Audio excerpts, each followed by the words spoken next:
Let's explore the paradigm of local maximums for growth and create some visualizations that may help you and I to pivot more successfully towards intelligence. Intelligence, the efficiency with which energy is transformed into sustainable well-being. Local maximums refer to the phenomena that we create these artificial distinctions in language, these hierarchical paradigms. And whatever it is, we can get better at it. For example, blame, right? You can have and occupy the paradigm of blame, right? And what does that mean? It just means that if you look inside at what you're thinking a lot of the time, the quest you're on, based on the question you're asking, is who's to blame? That's not my fault. That's my fault. That's your fault. That was his fault and his fault and his fault. Right? The question, leads one to an answer, and the answer we're looking for is who to blame, right? So how do we go from a bad blamer, meaning an incompetent blamer, to a good blamer, right? So if we pursue that particular local maximum, right? Because this is it's an artificial ladder that we've created with words and constructed an idea, right? So what does being a competent blamer look like? Well, one thing it might look like, one part of the rung in the ladder might be to have accurate data. You go from getting inaccurate data about who to blame, from unreliable gossip, to video surveillance. Now you know for sure who to blame, right? There's no question. Look at it, it's on the video, right? So you go from inaccurate to accurate data. Another step in the ladder might go from incomplete data to complete data, right? You're watching a fight, you're figuring out who's to blame, and you see someone come up and punch them, but it's like 9 minutes into the video. Well, they're to blame, right? They punched someone, right? They were laying there and they punched, right? But going to accurate data, or you've got accurate data, but going to complete data, you want to see what led up to it, right? The person was having a nice drink with their girlfriend. Someone came up and catcalled his girlfriend, right? He said, let's go to another room. They followed him into the other room, right? Then he said, you know, if you want to have a fight, let's do that, but leave us alone. And the other person accepted the fight and threw the first punch, right? Then 9 minutes in, you see the response, right? So if you have a complete picture, now you can have more of a context of who's to blame because you've got the complete data. You've got accurate data and it's complete. You're making progress, right? You're going to be a very good blamer. Now, then we have the issue of complexity, right? And more completeness, right? So what's that? Like, well, you might go back a generation, right? And then you watch 10,000 messages going into one of our protagonists, right? Who's being told basically that he's worthless as a man unless he can fight to defend the dignity of his girlfriend, right? But he's a worthless man if he lets someone insult his girlfriend without doing something about it. So you look at all the movies that have been fed to this person, you look at the body language of his parents, you look at the shaming going on in his high school, and you say, no, they're to blame, right? Because if they hadn't convinced this person from the day he was born that he would lose all value, then he wouldn't have had to escalate that into a fight or choose to see himself as worthless. So they're to blame, right? You got more data, more context. But then you might look at his girlfriend's behavior, right? More data, more context, right? You might look at his girlfriend's data around movie watching and showing interest and her saying, like, that's a man. I want a man like that. When a samurai swordsman rescues the damsel in distress. And then you might watch the same girlfriend turn to her partner with a little bit of contempt and as if kind of comparing him. And he gets the message, right? That he's not willing to die or to take up swordmanship, right? To defend her from insults and whatever, right? And so he's not much of a man, and so then you might say, wow, that's really hurtful. She's to blame, right? Then you go back to him, right? You could say, no. He's to blame for picking a girlfriend that wouldn't value him unless he was willing to die for her, literally, and prove it regularly by getting into fights and all that. And you'd say, well, he's to blame for picking, right? For picking the girl that doesn't respect a peacemaker, that respects someone who's, has to be tough, right? And, he wants to be looked at with respect for someone he's caring about, and that's what it takes for her. So she's to blame, right? She won't have sex with him. She won't treat him with respect. And then you might go back into her family system and say, well, her parents, right? She liked this nice, sweet boy, growing up and whatever, and everyone thought she was an idiot, poked fun at her that she couldn't get a real man. Her mother said, that person isn't going anywhere. You need someone who's strong and powerful. So then you say, well, her mother's to blame for all those messages, right? And then you might say, no. The media is to blame because the media constantly reiterates these kind of obnoxious stereotypes that no longer make any sense. We're no longer going around having duels with swords, but the media keeps making these movies, right? They're to blame. If they would just put the decency of the culture of the country ahead of making as much money as possible, doing cheap, slapstick, violent movies, then the world would be a better place. And men could feel like men without having to get into fistfights, right? But then you say, well, why does why do the studios make these constant slapstick movies? Like, what are they thinking? Why are they doing that? It's like, they're not. They're following the box office. In other words, whatever the most number of people will pay the most money to go and see the most often, that's the movie they're making.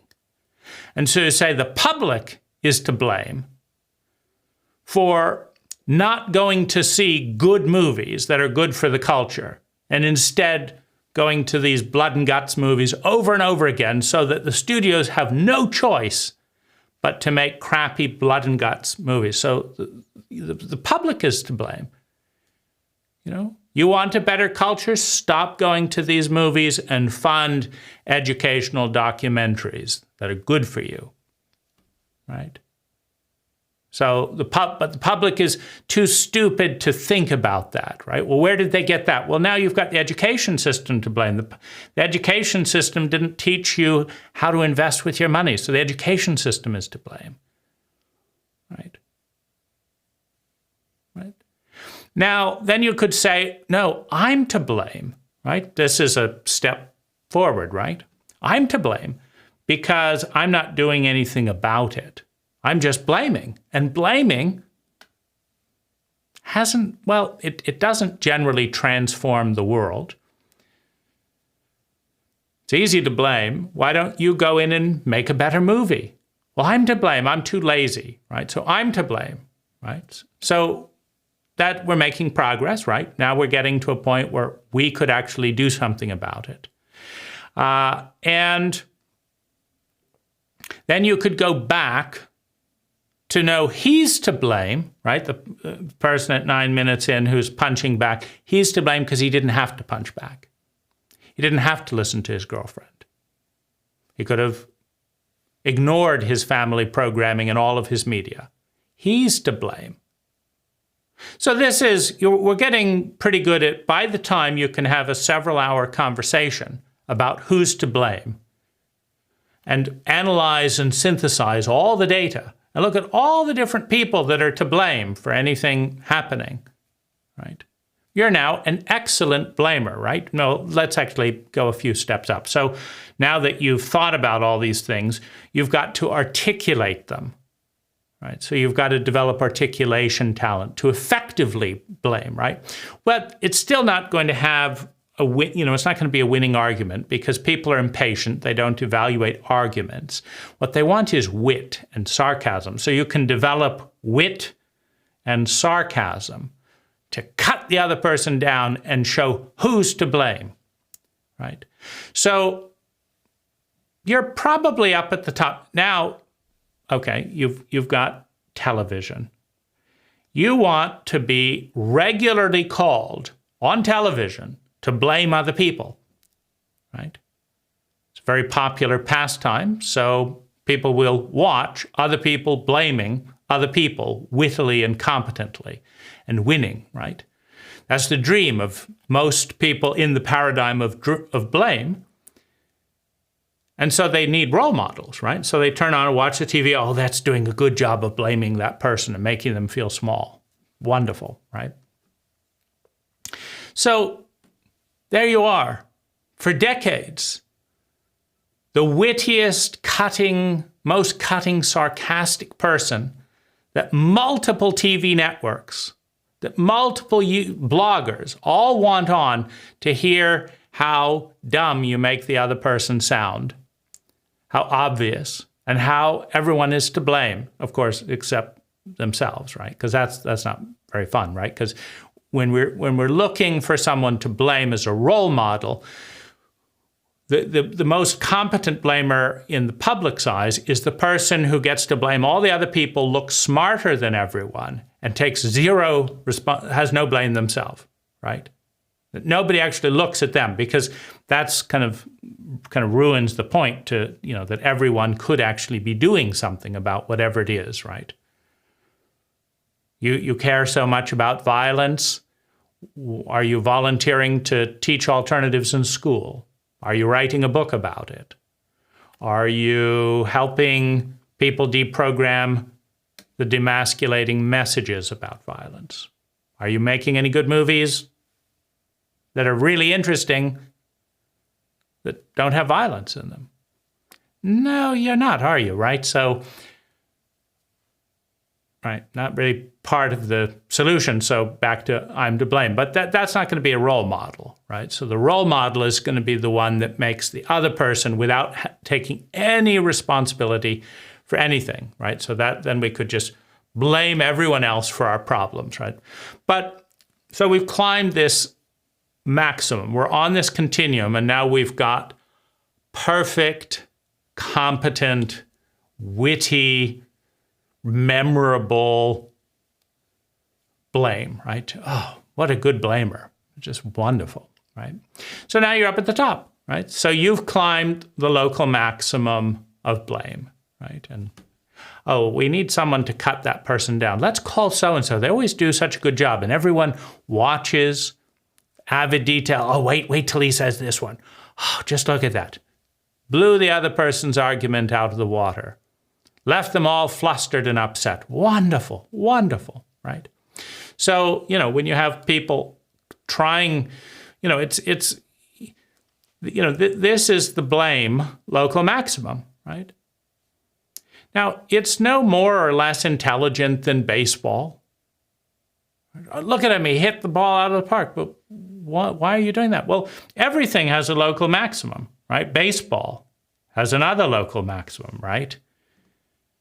You learn to walk, right? You learn to play catch. You learn to hit a ball. Right? You practice X times a day. You catch the ball. You hit the ball. You learn strategies. You learn the jargon, right? You get good at running, right? You get knee surgery so you can steal, bases. You get good shoes. You join a team. And then you get into the major leagues. And you get on, to be on television. Then you get a deal, right? And make lots of money selling things you don't personally use. And confusing people's bodies because you're their hero, and then they're seeing you using this thing, so they want to be like you, and their bodies think that buying this kind of soap or wearing this type of shirt is going to somehow create discipline and competence in baseball, right? So then you're up there, and then you're interviewed for commentary or whatever. So you climb that local maximum. Now, the first thing to do and to understand about local maximums, you got to find out where you are, right? Because one of the problems with the ascent in the local maximum dynamic is, oh no, I don't blame. What is he trying to do? Catch me out? What a dumb person trying to catch me out like that. He's not going to catch me out like that. Trying to make me look bad. So it's his fault, right? He's not pointing to something I do from time to time. It's his fault, right? So I don't blame, right? So I just secretly, I'm not going to get very good at it, right? So I perhaps the first thing to get clear on is what's the mountain we're trying to climb? What's the mountain we're on? Where is our quest? What questions are we asking and answering? That's our current local maximum. And then you have to think about how to get really good at that local maximum. And if you're going to stay on it, right? If you're going to play baseball, get better at baseball.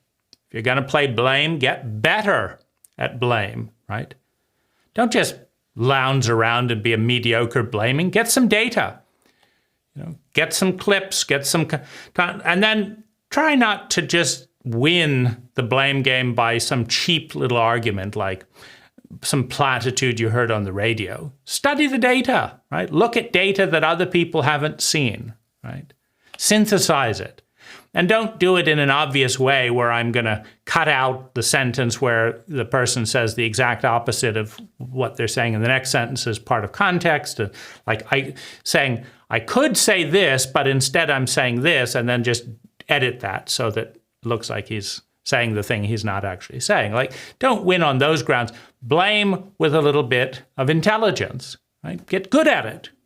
Really good, right? Where an intelligent person, really bright person would say, yeah, that's the person to blame in here. Because then you're going to grow, right? And that's my point. Whatever it is, self-pity, right? Don't just, oh, poor me, the traffic's out. Nah,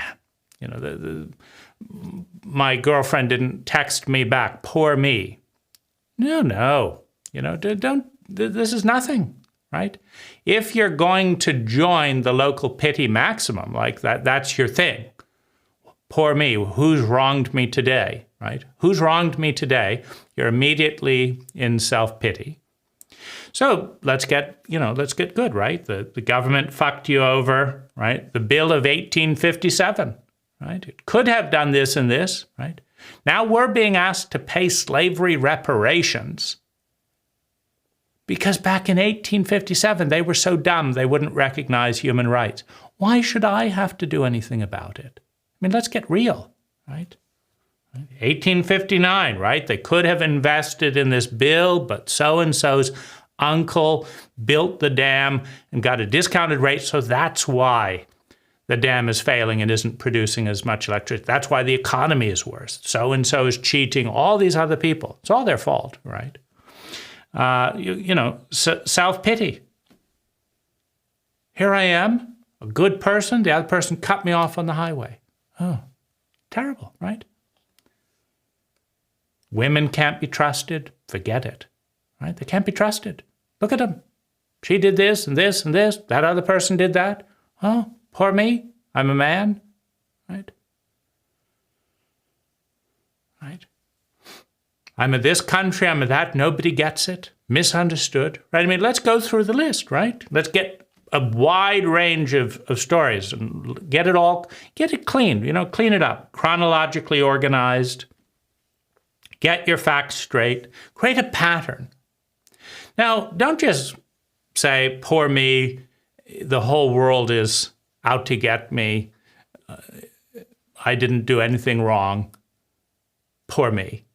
Nobody wants to hear that. It's crappy, right? So learn how to tell a good narrative, right? Well, you won't believe this, but back in 1857, right, when this was happening and that was happening, right, what do you think happened? Well, this happened. No, the strikers went out on here. Really? I didn't know that. Yes. Be animated. Be interesting, right? Learn how to tell a good narrative, right? Get the facts straight. Get interesting tidbits. Well, what are people interested in? Sex, violence, criminal activity, shame, humiliation. They drove him out of town in his underwear? And they hung, oh, how humiliating. Tell me more, right? So learn to tell a good narrative to your audience, right? Which is dopamine addicted, adrenaline addicted, right? Get some adrenaline in there. Wind it up, learn pause. Speak with confidence, right? Speak with confidence, right? Speak to wider audiences, right? You should really hear so-and-so's story about this. Oh, oh my goodness, we'll have to have them over for dinner, right? So get a reputation, get good at it. And at the end, maybe here would be real mastery with self-pity. You can look resolutely. I'm just a noble martyr doing my thing. I don't say that, but look that way. Have everyone around you say, poor you, right? Oh my goodness, I had no idea how terrible everything was. Poor you. Here, have some more wine and a second helping of sweet potato and this, that. Well, now we're getting somewhere, right? And then get it little sound bites. That's the culture we're in. Get little sound bites, etc., and try and have people go home and tell other people, is their last thing to bed. How was dinner over there? Well, you have no idea. This is the person and the whole world was out together. Oh, it's terrible. Right? So now you've kind of gotten the top of that, right? You're now at the top of the local maximum. Now, everyone is climbing. Everyone is on these slopes. Poor me, blame, self-importance, right? You've no idea, right? I was in the White House, and President Roosevelt needed a pen.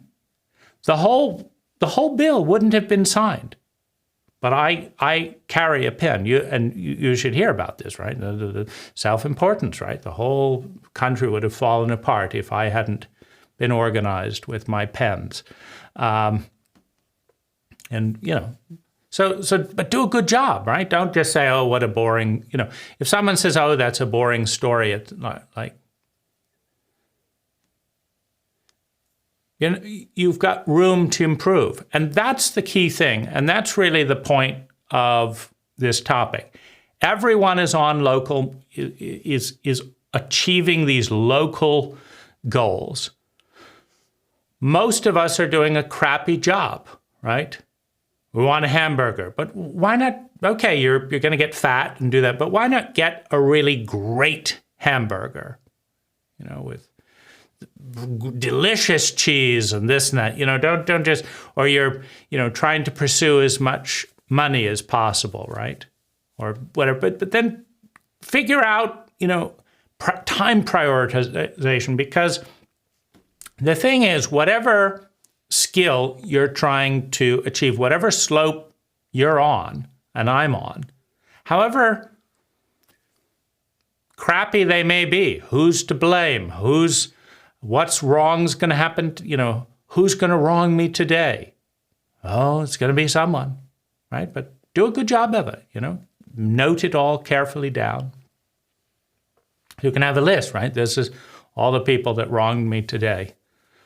How was your day today? Well, let me get out my list. At 8:45, so-and-so barked at me. Can you believe it? Barked at me that I'm not a coffee person, but where's my coffee, right? Oh, well, that was just 8:45, by 9 o'clock, so-and-so had stolen my paper clips, By 9:01, I got an email. It was never my fault, right?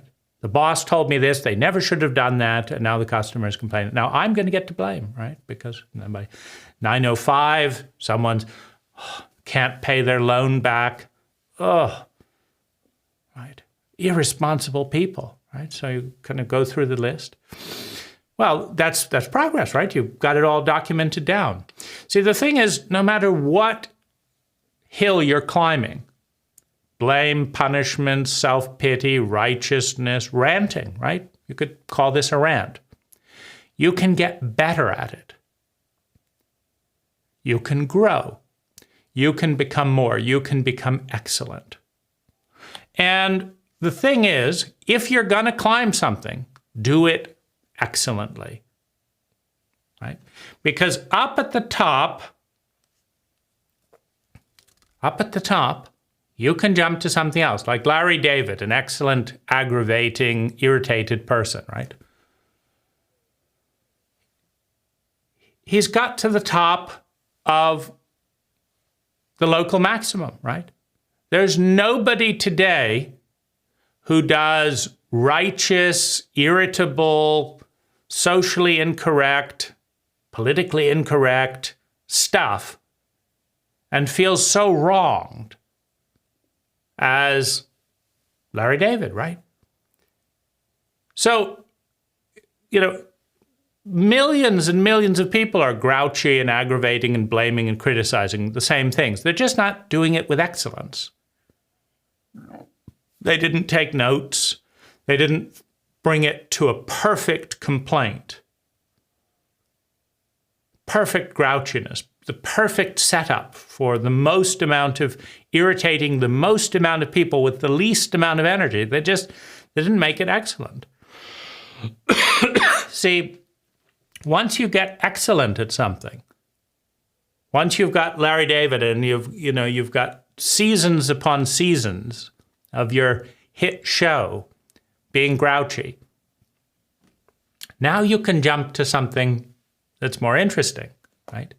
So if you get really, really good at something, protesting the corruption of the local principal schools, you can get good. And so this is what I think is most important. If you're stuck somewhere, get better at it. If you're stuck in a protest role, right? I don't know where to move, I don't have the money to move, I don't know how to move, and my landlord is abusing me. Okay, so you're going to go into the protest movement, right? So you're going to protest corrupt landlords. Well, get good at it. Get social media, get video, get good video. Become more believable, right? Gather documents, right? Get good at wherever you are. Because if you get good, you will climb the locale. You will maximize the locale. Become one of the best. The best cripple, the best cheerleader, the best whatever it is. Get good at it.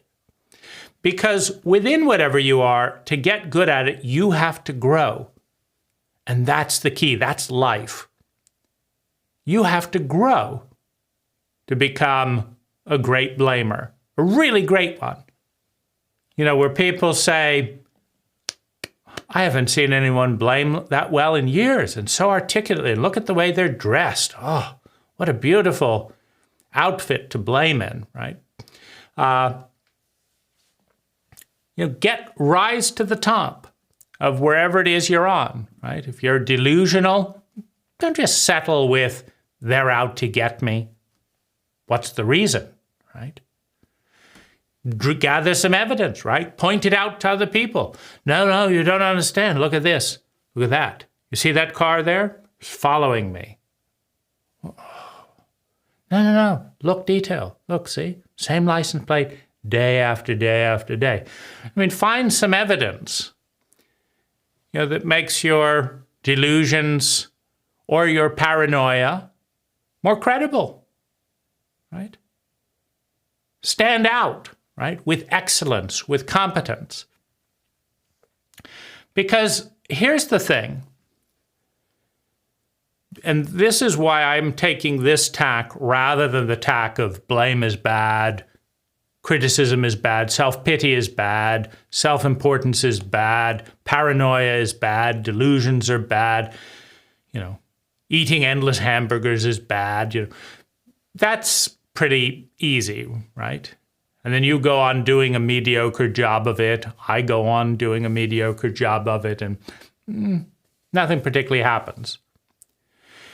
But here's the thing, right?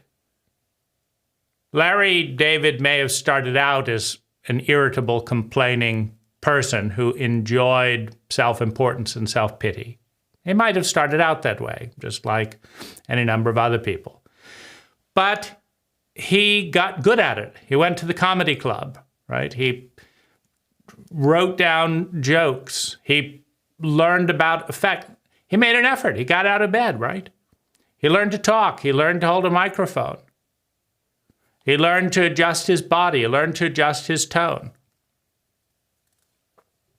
He learned how to get better and better and better. So, Seinfeld noticed him and thought, oh, that would be an interesting thing. And Seinfeld's getting better at his irritation, complaining and being irritable with things as well, in a different style, right? So they're getting better and better and better. And if you get really, really, really, really good at anything, you move into a leadership role, right?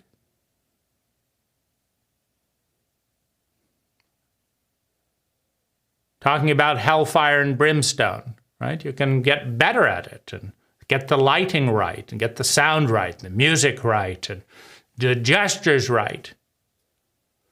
Bring it alive in people's mind. You're going to rescue them from the hell that you're conjuring with your performance. Get good at it. Get great at it. Get exceptional. Because if you will get exceptional at whatever it is you're doing, and just keep making daily disciplined improvements, you will rise in competency. And here's why I encourage you to rise in competency rather than just shame yourself into being a bad, unspiritual person for whatever it is that you're getting good at. Because the skills that you're learning are transferable. Here's what I mean, right? There's a fairy tale called The Magpie, right? And there's an old wives' tale that if you can put salt on a magpie's tail, you can have any wish you desire. And so, this poor young boy with nothing sets out that he's going to put salt on a magpie's tail. It's a local maximum, right? You can get salt on the tail, he's hit a home run. And the magpie says, well, I'm not going to let you put salt on my tail, but if you build me a house, right? Cut down these trees, do this and that, build me a house, I will let you put salt on my tail. You can have any wish you desire. And builds the house for the magpie. The magpie says, well, my dreams have expanded. I want you to make me a feast. I want you to make me a feast and set it out in this house. And this goes on for a little bit. But finally the boy says, look, you've been stringing me along now for some time. And, it's not fair. I am going to put salt on your tail. And the magpie says, look, you've got a lovely house. You've got a feast. You've learned this skill. You've cleared this land. You grew the crops. You've got something now. You set out to put salt on my tail because you had nothing. And you thought that I would grant your wish. But look at all that you've accomplished. Right? And that's the point, right? To get good at anything, we have to get good at a lot of generalized skills. Right? You can't do a witty, cutting email if you can't spell properly. It kind of ruins the effect. Right? You can't get a professorship if you don't know anything about the subject you want to be a professor in, right? But you could learn history in order to get good at blaming, right? And the skill set is what allows you to pivot, because every single thing, everything, this is, I think, one of the more important things to understand. Everything has a peak.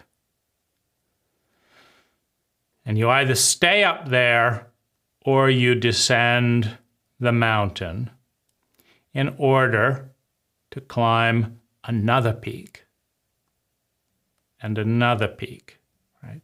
You don't go all the way down to the ground each time because you've learned skills that you take with you. You've built relationships. You've gathered knowledge. You've learned competencies. So by the time you're the most amazing, self-pitying person the world has ever seen, have everyone in tears around you at all the injustices, you've learned storytelling, drama, presentation. You've learned to be a terrific speaker. You've learned to read your audience. You've learned so much. So that when you let that go, and you don't grow if you just hold on and hold on and hold on forever in one role. So that when you let go, when it's no longer taking you towards a brighter future, right? Going from a terrible blamer to a great blamer is taking you towards a brighter future, because a bright future is based on competency. And you're going to have to learn things in order to become competent. And so you're going to go up and go up and go up and go up and go up and go up. And the world is going to open up to you. You're going to have options, right? Because other people are going to look at you and say, wow, that person has a good speaking and knows this and this and this. If they could just do this, they could be useful to me. So you get another role. We'd love you to do this you've been doing this over at Fox. We'd like you to do this over at ABC. Right? We see what you built here. We wouldn't have given you a job before, but now that you've reached here, now we'd like to give you a job. So, in summary, everyone is where they are. Everyone has a series of stories, a series of local maximums, paradigms, that they are asking about, that they are questing to explore. If you go from mediocrity to excellence in whatever it is that you're obsessing or thinking about, even revenge. Get brilliant revenge. Don't just settle for a hack job. You're going to have to become excellent. You're going to have to become powerful. You're going to have to grow as a human being. Now, whatever it is you're pursuing, there is a point of diminishing returns. Either you're already the most famous critic, the most sought after, there's no more time in the day to do more criticism, right? So you've pretty much made it, right? Just staying in that position for the next few decades, it's easy, but it's not going to cause you to grow much. So you're probably going to get bored. Everyone gets bored when they're not growing, when they're not investing something meaningful. But you're going to be able to take all of those skills, right? Why is it that Yitzhak Rabin was able to make peace in Israel? Right? Because all the trust and leadership and courage and competency and diplomacy he learned as a warrior could now be transferred to a new locale, peace. And then he can learn to climb peace. Right? He could learn to climb war, and then he could transfer those skills and climb peace. When you learn to blame really well, you also learn to be generous really well. You just flip the intention, and all that noticing and detailed rather, you can praise people for the positive things that they're doing.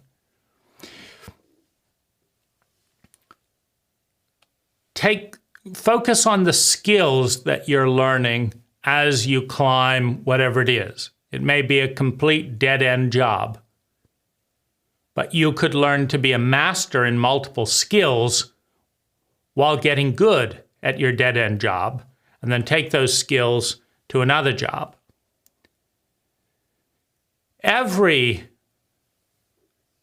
paradigm, every slope has a plateau, a point of diminishing returns. And so life is the cycle of getting really good at being the high school valedictorian and then learning what a joke it was. Hopefully, you learn that it's a joke. And then taking all those skills to something that's a little bit less of a joke.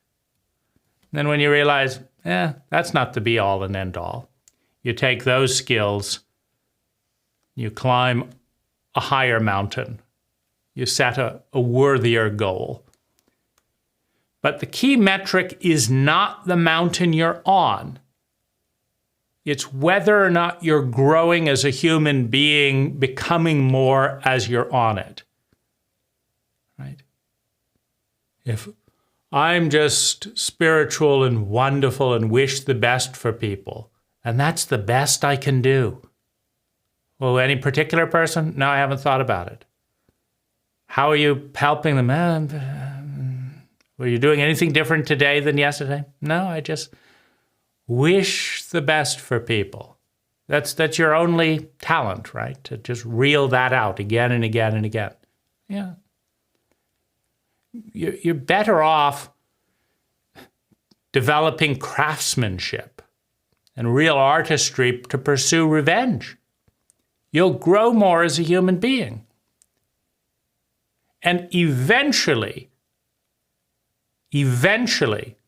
if you develop competency, you will have power. If you have power and competency, you will succeed. If you succeed at multiple dead ends and ladders leaned up against wrong trees, you will learn, for example, that revenge is not as fun as love. Why? Because it isn't. Revenge is fun compared to helpless victimhood and terror. But neither revenge or helpless victimhood and terror are as fun as creating a new synergy of beautiful possibilities with mastery and pulling it off. Try the two. You know, used all this to take revenge on this little person, right? This idiot who messed up my life 30 years ago. Okay, so what's next? Torment them for another 10 years? I mean, it's just not as fun, right? So get good at something. Get powerful at something.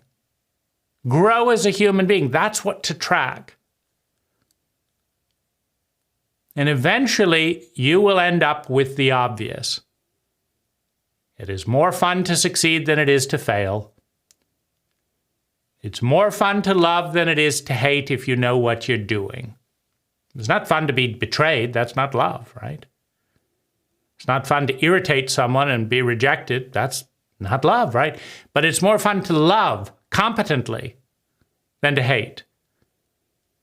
It's more fun to have dreams than to be vague and vacuous and dissociative. It's more fun to be totally present than it is to be tuned out and ditzy. It's more fun to know things than to be ignorant. It's more fun to be competent than to be incompetent. It's more fun to have fun than not to have fun. And so the real question is, are you accumulating skills each day that add to your power, your growth, etc., that you can use to pivot to a wide variety of things?